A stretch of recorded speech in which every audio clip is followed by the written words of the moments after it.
दूसरी तरफ उत्तर प्रदेश के वज़ीर आला योगी आदित्यनाथ ने भी खिताब किया और इंडिया इत्तेहाद पर शदीद तनकीदें की हैं। योगी आदित्यनाथ ने अपने खिताब के दौरान इंडिया इत्तेहाद के मंशूर पर भी तनकीद की और उन्होंने कहा कि इंडिया इत्तेहाद अपने मंशूर में मुसलमानों को तहफ़्फ़ुज़ात देने की बात करता है, लेकिन बाबा साहब अम्बेडकर ने मज़हब के नाम पर तहफ़्फ़ुज़ात की मुखालिफत की थी। इंडिया इत्तेहाद मुस्लिम पर्सनल लॉ पर अमल आवारी का भी मनसूबा रखता है, लेकिन हम हिंदुस्तान में तालिबान तर्ज की हुकूमत कायम होने नहीं देंगे। कहा है का सत्ता में आएंगे तो मुस्लिम आरक्षण देंगे।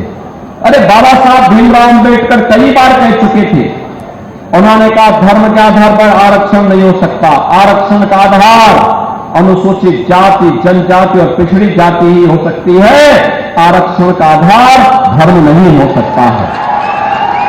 लेकिन एक कांग्रेस और समाजवादी पार्टी को क्या हो गया, इस देश के विभाजन को आधार तैयार कर रहे हैं मुस्लिम आरक्षण की वकालत करके। और यही नहीं, एक तरफ मुस्लिम आरक्षण की वकालत ये लोग कर रहे हैं और दूसरी ओर इनके द्वारा जो बातें कही जाती, कह रहे हैं पर्सनल लॉ लागू करेंगे। पर्सनल लॉ का मतलब आप जानते हैं, पर्सनल लॉ का मतलब तालिबानी शासन। तालिबानी शासन का मतलब बेटी स्कूल नहीं जा पाएगी, महिलाएं ऑफिस या बाजार नहीं जा पाएंगी,